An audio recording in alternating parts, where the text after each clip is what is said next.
Hey everyone, welcome to Hands on Books. If this is your first time here, the idea behind the show is to do something fun and creative with my favorite hobby, which is book collecting. So I have a pile here of mostly used, unopened books that we pick from at random to see what we get. Maybe you'll find your next book or be introduced to a new topic, but the goal here is to share the experience of the books themselves. If this is something you enjoy, feel free to like the video, subscribe to receive notifications, and share with your friends. Let's get started.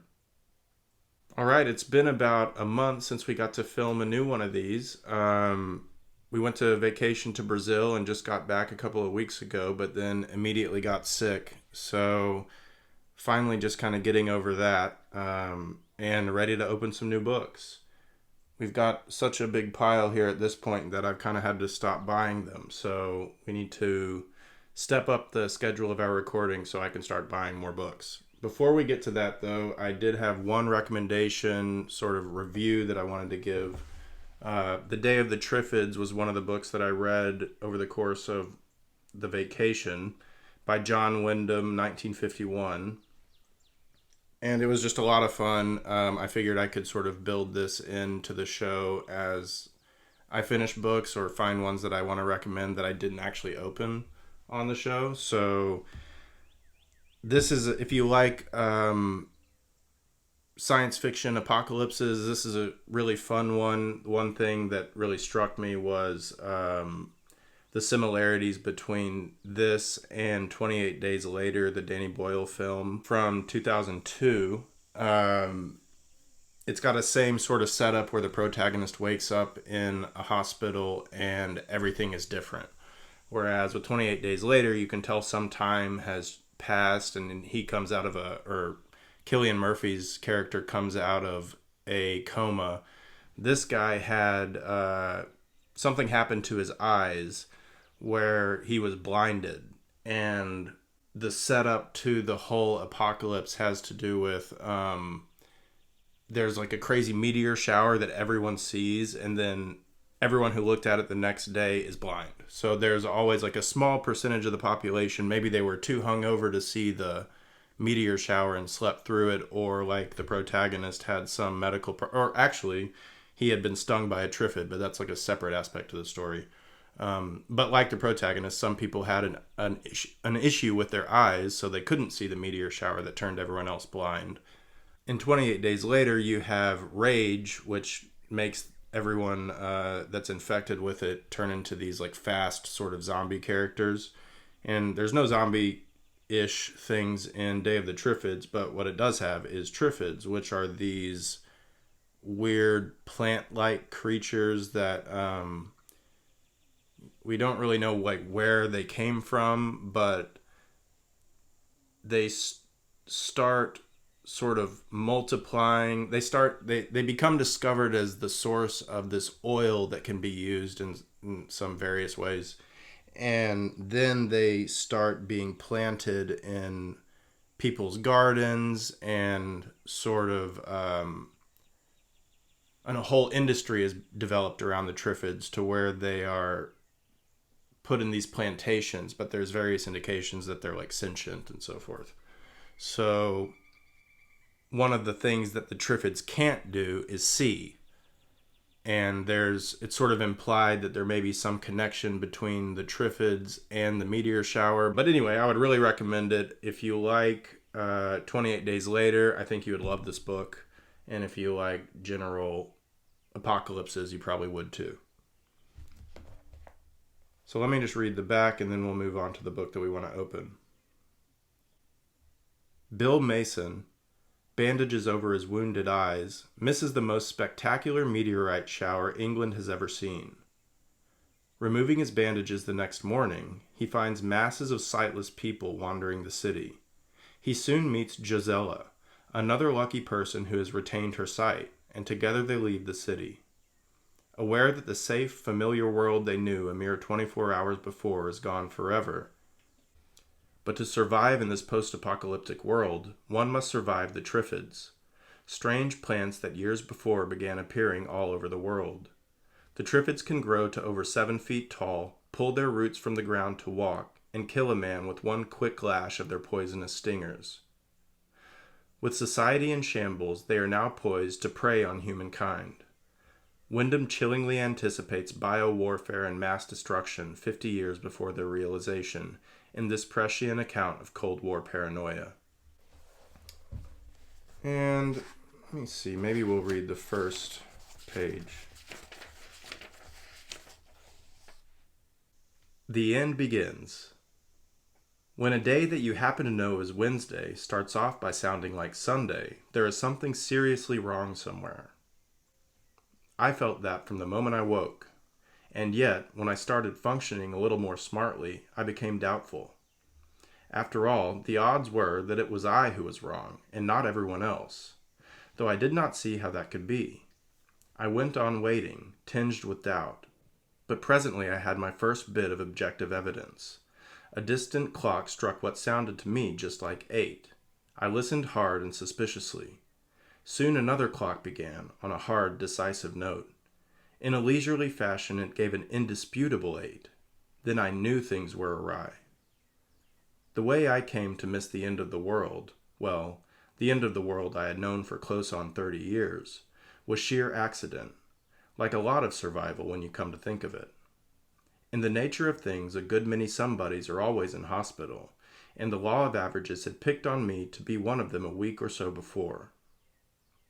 It might just as easily have been the week before that, in which case I'd not be writing now. I'd not be here at all. But chance played it not only that I should be in hospital at that particular time, but that my eyes, indeed my whole head, should be wreathed in bandages, and that's why I have to be grateful to whoever orders these averages. At the time, however, I was only peevish, wondering what in thunder went on, for I had been in the place long enough to know that, next to the matron, the clock is the most sacred thing in a hospital. All right, there's just a little bit of Day of the Triffids, and we'll get on to the regular show now.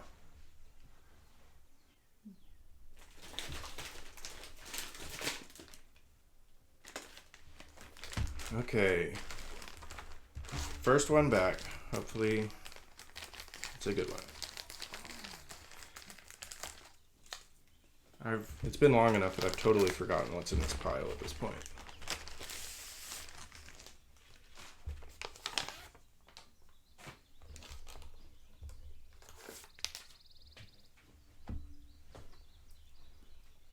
The Dhammapada, translated for the modern reader by Eknath Easwaran.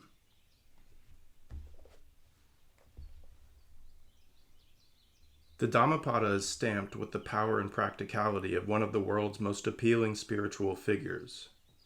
From the first line, our life is shaped by our mind, we become what we think. The Buddha explains what leads to joy and what to sorrow, and tells how to take our lives into our own hands. Without metaphysics, without appeal to anything superhuman, he encourages us to remake ourselves, as an irrigator guides water to his fields, as an archer aims an arrow, as a carpenter carves wood, the wise shape their lives. Eknath Easwaran's clear contemporary translation is one in a series presenting the classics of India's spiritual tradition. His introduction focuses on what is universal in the Buddha's life, background, and teachings, including a particularly penetrating account of the Buddha's 4 stages of meditation. I have a version of the Upanishads, or some principal Upanishads that were translated by Easwaran, and I really liked the way that those were presented and the translations in general. So I'm always trying to flesh out that part of my library that has like sacred texts. So this one seemed like one I had to have. Eknath Easwaran was a successful writer, lecturer, and professor of English literature when he came to the U.S. on the Fulbright exchange program in 1959. In 1960, he moved to Berkeley, California, where he founded the Blue Mountain Center of Meditation a year later. He is the author of over 24 books, including Meditation, Gandhi the Man, and Your Life is Your Message, and taught and lectured on the Buddha and his message for over 30 years. Easwaran's introduction to his translation of the Dhammapada combines breadth of scholarship with practical experience and meditation in the other disciplines of the Buddha's Eightfold Path. Chapter introductions and notes by Stephen Rupenthal, who has taught courses in Buddhism at the University of California, supply background from basic Buddhist doctrine. This translation is one in a series presenting the classics of the Indian spiritual tradition to a contemporary Western audience. Other volumes are the Bhagavad Gita and the Upanishads. A little epigram here. As irrigators lead water where they want, as archers make their arrows straight, as carpenters carve wood, the wise shape their minds.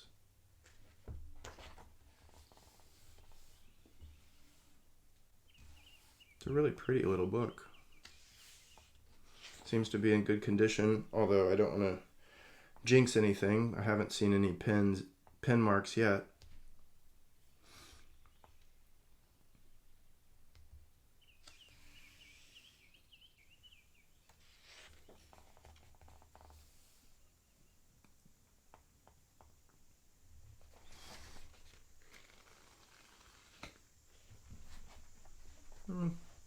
Doesn't smell too strongly.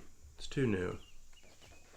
This was 2004, so it hasn't had time to degrade yet.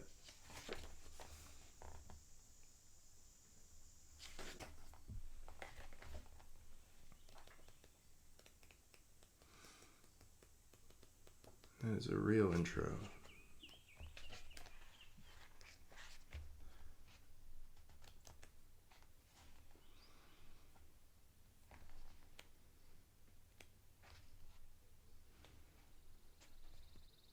All right, let's read the first chapter of the Dhammapada. Twin verses. Our life is shaped by our mind. We become what we think.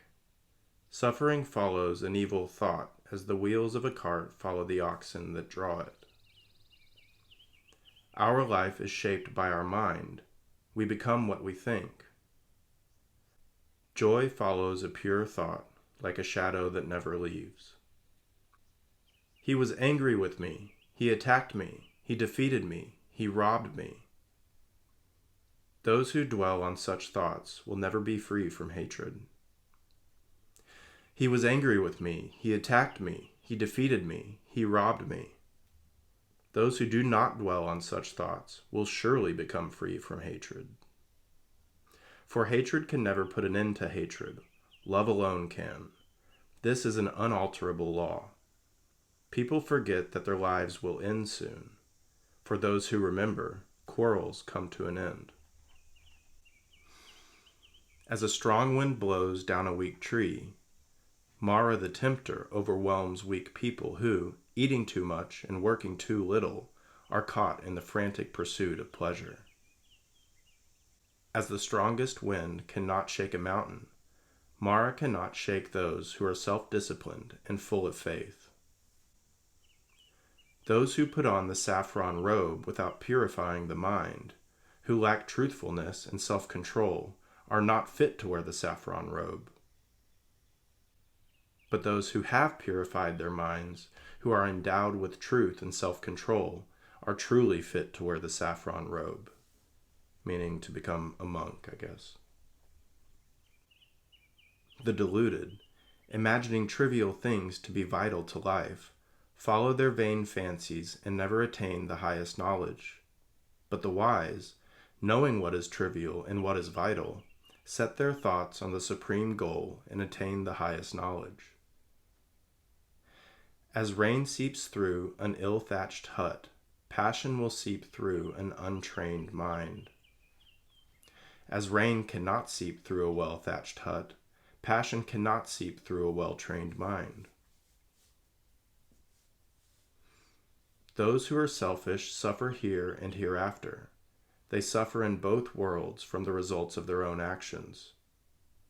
But those who are selfless rejoice here and rejoice hereafter. They rejoice in both worlds from the results of their own actions.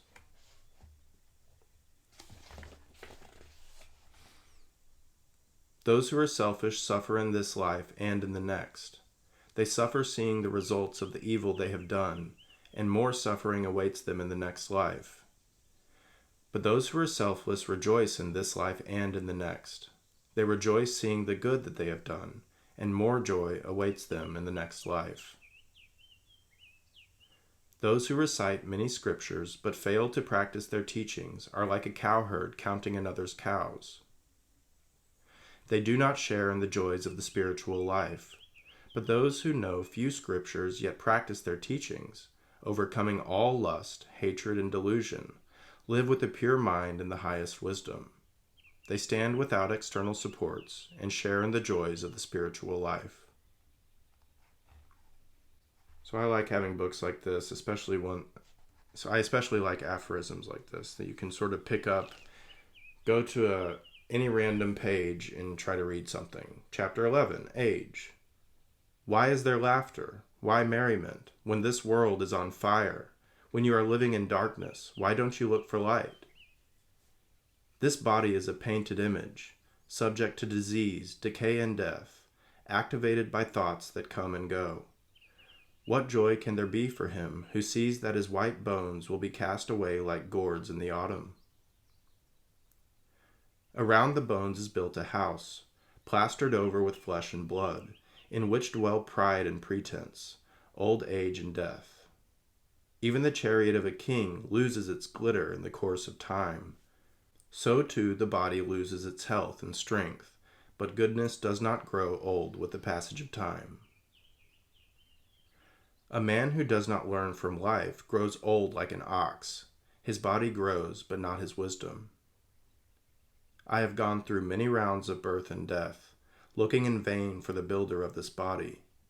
Heavy indeed is birth and death again and again. But now I have seen you, house builder. You shall not build this house again.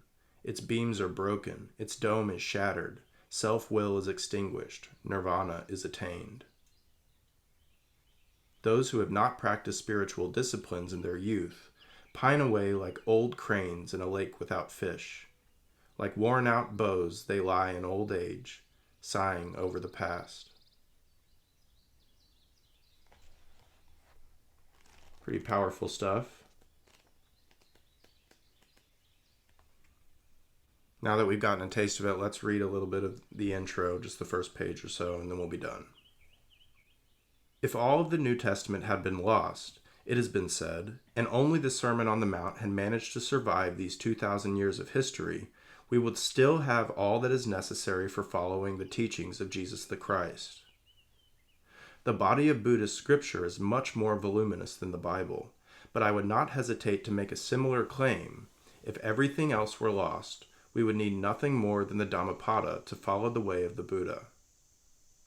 The Dhammapada has none of the stories, parables, and extended instruction that characterize the main Buddhist scriptures, the sutras. It is a collection of vivid, practical verses, gathered probably from direct disciples who wanted to preserve what they had heard from the Buddha himself. In the oral tradition of the 6th century before Christ, it must have been the equivalent of a handbook, a ready reference of the Buddha's teachings condensed in haunting poetry, and arranged by theme: anger, greed, fear, happiness, thought. Yet there is nothing piecemeal about this anthology. It is a single composition, harmonious and whole, which conveys the living presence of a teacher of genius. Dhammapada means something like the path of Dharma, of truth, of righteousness, of the central law that all of life is one. The Buddha did not leave a static structure of belief that we can affirm and be done with. His teaching is an ongoing path, a way of perfection which anyone can follow to the highest good. The Dhammapada is a map for this journey. We can start wherever we are, but as on any road, the scenery, our values, our aspirations, our understanding of life around us, changes as we make progress. These verses can be read and appreciated simply as wise philosophy. As such, they are part of the great literature of the world. But for those who would follow it to the end, the Dhammapada is a sure guide to nothing less than the highest goal life can offer: self-realization.